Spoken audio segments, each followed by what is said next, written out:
Hello everyone, a very good morning to all of you. Hope you are doing good. So in this series 2 of outdated periodontal terminologies, I am going to talk about most commonly used terminology, gingivitis. Okay, so we would have most of the times write in the case sheet as the generalized chronic marginal gingivitis or localized chronic marginal gingivitis. Okay, these terms are removed and it should be no longer used. Okay, so before moving into the new classification of gingivitis, I'm going to tell about a few clinical features of gingivitis. So the most common clinical features of gingivitis, as you all know, it's going to be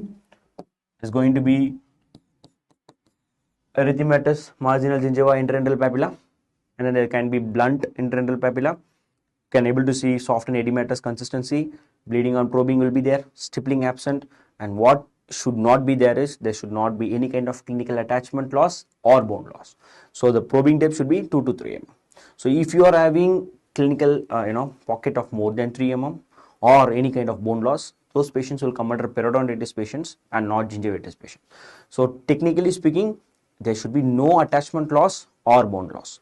Fine. Okay. Now, as I talked about the percentage of the bleeding sites or the percentage how to calculate as localized or generalized, if the patient is having less than 10% of bleeding on probing sites, a tooth will have 6 sites. So in total, if the patient is having only less than 10% of sites with bleeding on probing, I'm going to call the patient as clinically healthy patients. If the patient is having bleeding on probing of 10 to 30% of the sites, I'm going to call the patient as localized gingivitis patients.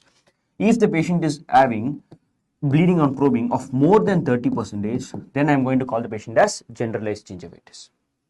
You have any doubts, you can ask me, I'll just ready to answer it.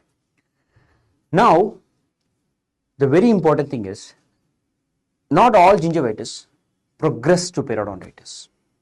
Okay, but all the periodontitis patients will have gingivitis.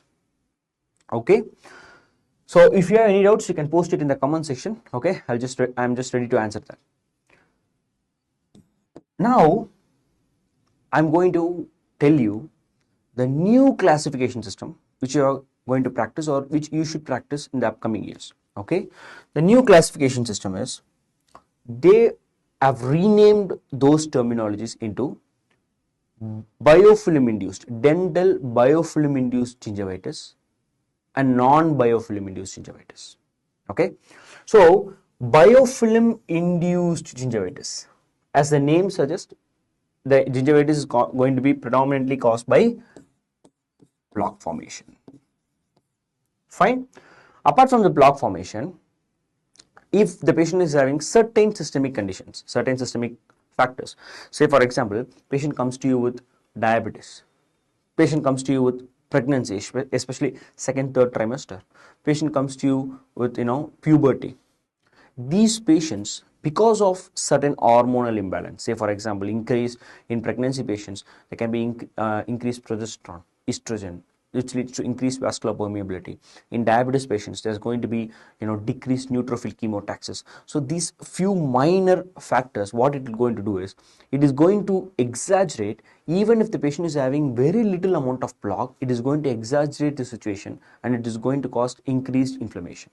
So the plaque acts as a cofactor for this, and these systemic disease patients or any kind of conditions like pregnancy, puberty, they are going to exhibit increased amount of inflammation despite having very little or very subclinical plaque formation. Okay, so plaque, and also it can be modified by systemic diseases and conditions, as I told, and also certain drugs like cyclosporine, phenytoin, calcium channel blockers. Fine. So all these patients will come under biofilm induced gingivitis patients. So if we talk about non-biofilm induced gingivitis patients, as the name suggests, there should not be involvement of any kind of plaque. Okay, so the first situation is going to be trauma. Any kind of road traffic accidents or any fall down to the floor, the patient is going to come with inflamed gingiva. It is not associated with plaque, obviously. Any kind of foreign body reactions. Say for example, patient comes to you with fish bone prick, foreign body reactions. Any kind of developmental or genetic disorders. any kind of dermatological inflammations or infections like lichen planus, pemphigoid. Okay, so these patients, all these patients, they are going to present with gingivitis, but these patients, they are not associated with any kind of plaque formation. Okay, so it can be trauma or any foreign body reactions, developmental genetic or any dermatological infections. In fact, we can also include neoplasms. Okay, so these patients, they will not be included in the classification of biofilm induced, rather they will be included in the classification of non-biofilm induced gingivitis. Okay, so you just make sure that you are following this classification from here on, so it will be very helpful for you in the future examinations, because they are going to follow the new classification rather than the old one. So you make sure you are going to practice these kind of new classification terminologies rather than the outdated terminologies. So thank you so much for watching the video. Have a great day. We'll see you in the next series.